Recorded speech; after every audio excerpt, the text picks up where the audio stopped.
Hi guys! Dito na naman ako. Sorry. Okay. So, for today's video, magmumukbang ako mag-isa ko. Bumili ako ng saba na saging, nilaga ko siya. Tapos, bili na rin ako ng luto na bangus. Tapos, meron ako dito sausawan. Lagyan ko siya ng kamatis, tapos sibuyas at saka kalamansi. Daming kalamansi nilagay ko dito, guys. So, yeah. Mamumukbang ako mag-isa. Ito lang yung pagkain ko. Habang nagmumukbang ako, syempre magsishare ako ng mga happening kung bakit hindi ako nakakapag-upload sa aray kong init sa YouTube. Ayan. Alam nyo guys, hindi ako marunong kung paano. So, nilaga ko siya, no? Hindi ko alam kung paano ko siya i-check kung luto na ba siya, ilang minuto ba. Nag-research ako, wala naman ako maano. Aray kong init na. So,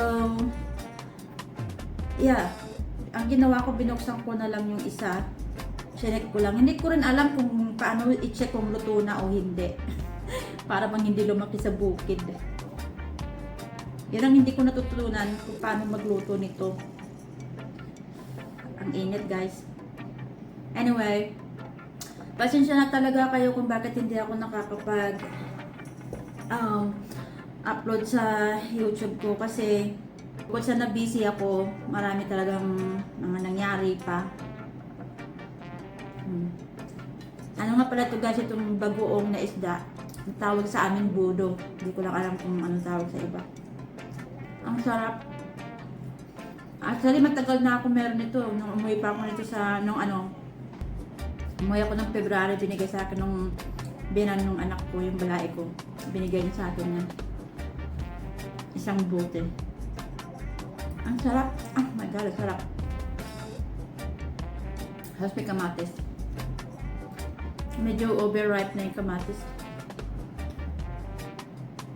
Wala akong shallot kaya ang nilagay ko yung ang galing ko, wala akong tubig. Yan. Para ako nabibilaw pang kanina. Walang shallot kasi hindi ako pumunta sa grocery shop kanina para bumili ng shallot. Kaya ginawa ko yung kulay puti na sibuyas. Sarap. Alam nyo kasi kaya hindi ako nakakapag-upload kasi nagkaroon ng hindi maganda yung pakiramdam ko. Lately, nagiging sakitin ako. Hindi ko alam kung bakit. So, ang ginawa, pumunta ako sa doktor. Tapos, yung doktor, nag-advise na kung pwede maghanap ko ng general check-up. Tapos, so, kinuhanan ako ng dugo. Chinek yung liver ko, chinek yung kidney ko, chinek yung urine ko. Tapos, ang nakalimutan niya lang is yung thyroid ko. Nakalimutan daw niya maglista noon, kaya hindi na isali doon sa test ko. Kasi recently nanghihina ako lagi ako nahihilo. Yung nakatayo lang ako, may ginagawa ako, biglang gumagano yung pakiramdam ko, yung parang nagla-lightheaded ako. Kaya, sabi ko baka hindi na maganda. Pero thank God, nung last Friday na ko yung result, na lumabas na yung result. Sabi ng doktor, okay naman yung kidney ko, okay naman. Yung liver ko okay. Yung urine ko okay. So all in all, yung health ko okay naman, wala naman daw concerning na dapat na pagtuunan. Ang lang sa akin is kasi sabi ko nga lagi ako nag-bloated, laging feeling ko yung heavy yung katawan ko. So pinapa-adjust lang sa akin yung pagkain ng carbohydrate. Sa akin, okay lang daw kumain ng carbohydrate lunchtime. Tapos sa gabi, kailangan ko nagpa-fasting. Hindi naman tayo totally fasting. Pero, kailangan ko kumain ng maraming lunch, malaking big lunch. And then, sa gabi daw, kailangan yung pwede wag na ako kumain kung kaya ko naman. Or kung hindi, mag-snack lang ako. So, yun. Wala naman daw masyadong ano na pa. I-change ko lang yung eating habit ko. Wala namang pinagbawal na kung ano yung hindi pwede kainin. So, thankful ako. Ang ano ko lang ngayon, babalik ako sa doktor kasi hanan ako ulit ng dugo para sa thyroid ko dahil nga sabi ko nga lahat na yata ng klase ng exercise nagawa ko na, nag-sign up na ako, nag-member kami sa gym, na may sign up ako sa phone ko na app na makakatulong sa'yo kahit sa bahay lang 30 minutes a day. Tapos sa ano naman sa trabaho, up and down naman ang ginagawa ko kasi sa third floor kami na yung classroom namin, tapos magmula sa baba papunta sa third floor talaga lalakarin mo yun. Ilang beses sa isang araw mo lalakarin yun.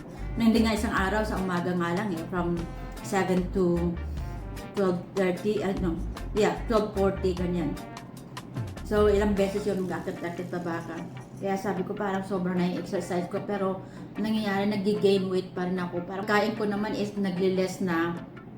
Hindi ako masyadong kumakain ng matataba. Kanin nga, minsan once a week, yun lang ang kain ko Tapos kukunti pa. Tapos, yun ang sabi sa akin, baka may problema ako sa thyroid ko kasi pag minsan ang thyroid daw, pag may problema sa thyroid, yun din ang nagpupus kung bakit nag-gain weight tayo, lalo na daw yung may mga edad na. Anyway, so yun nakalimutan niya daw. So ang gagawin ko, babalik na lang ako doon. Babigay ako ulit ng dugo, tapos nila yun.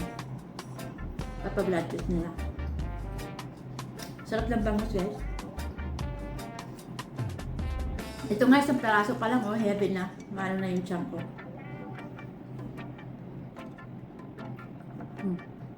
Ang sarap.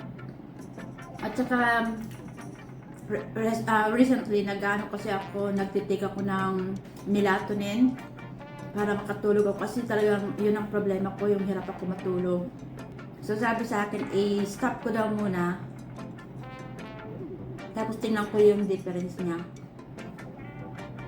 Nang hininto ko na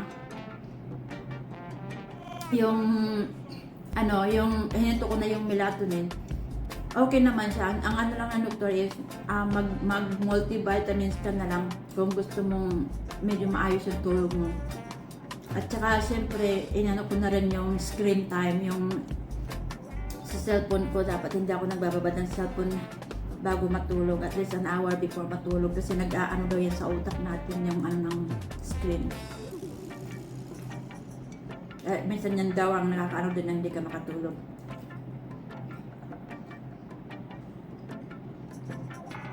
Sarap ng bangus, guys. So yeah, so ngayon ako yung nag-multivitamins. Kasi hindi ako malig sa mga medisina na yan, vitamins yan, talagang hindi. Dahil siguro nagkakaedad na rin tayo, kaya kailangan natin yung mga ayaw natin noon, kailangan natin gawin ngayon. Tsaka yung mga habit natin noon na bata pa tayo, kailangan na natin i-change na yun.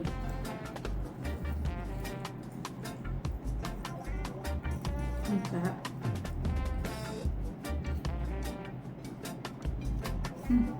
May nakalimutan pala ako, guys, ng dahil.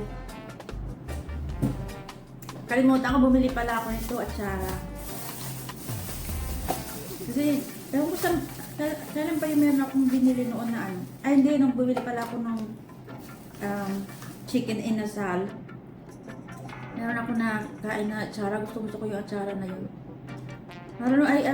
Gusto ko atsara, kaya lang hindi ako marunong gumawa. Ang sarap niya sa bangus. Gusto ko yung atsara na ganito, papaya lang. Ayoko yung nilalagyan nila ng ano, carrots. Sarap. Pero masarap naman siya. Sarap. Ayan, nakadalawa na ako guys. Ang sarap ng saging. Hindi pa ako sigurado kanina kung tama ba yung saging na bili ko. First time ko bumili ng saging sa ano, dito sa Filipino store. Ang mahal guys. Isang peraso per dollar. Pero okay lang. Bumili ako ng 8 peraso. $40 lang naman. Filipino food dito mahal. Hindi ko alam kung bakit. Samantalang yung mga Thai vegetable, Vietnamese vegetable, hindi naman sila ganun kamahal. Pero yung Filipino food, ang mahal.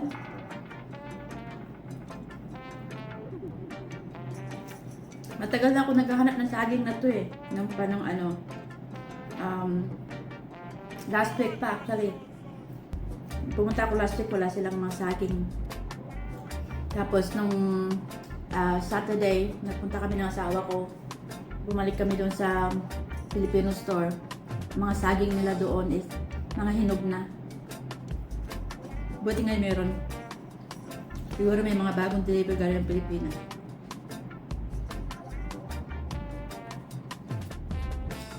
Ang sarap ng atsara. So ngayon, ito na yung pinaka-dinner ko. Lunch sa dinner. Ang sarap. Tagal na ako nagki-crave nito eh. Saging. Ako dun sa ano, sa aking balae. Dahil binigay niya sa akin yung bagoong na yan. Meron pa ngayon sila yung sisi doon ng bagoong, kaya alam ko konti na lang, kaya di ko na hiningi.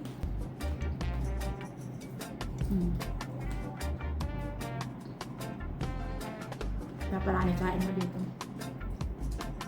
Hindi na siya maalat kasi, yung bagoong hindi na maalat kasi dami ko nilagyan ng kalamansi.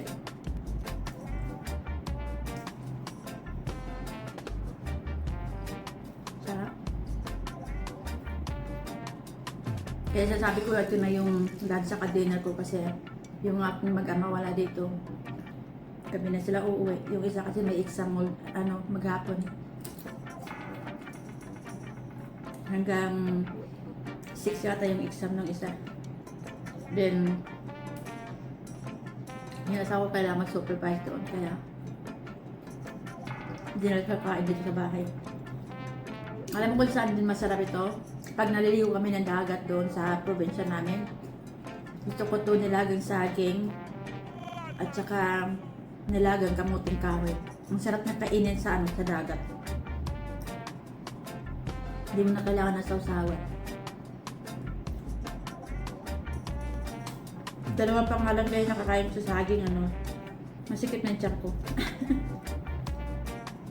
Niyayaya ko yung kaibigan ko. Hindi siya pwede kasi may trabaho pala siya ngayon. Na-stuck din kasi yun sa bahay ng ilang linggo. Buti nga guys, umaraw na dito ngayon. Ang init naman sa labas. Halos 3 weeks din yata kami na walang araw, puro ulan. Nung Sabado, grabe, basang-basa kami ng asawa ko. Naghahanap kami ng apartment. Lakas ng ulan, lakas pa ng hangin. Ayun. Wala nga pala akong biniling vegetables guys. As you can see, wala akong vegetable dito kasi wala na akong time magluto, nagugutom na ako. Hinintay ko na lang yung saging maluto, yun lang. Bibili sana ako ng okra kaso pupunta ka pa dun sa grocery shop kasi sa Worldwide, yung okra nila doon sa Filipino shop, ang okra nila doon is mahal. Tapos 4 na peraso lang yata. Kaya sabi ko nila muna akong vegetable, kaya ganito lang yung kinain ko.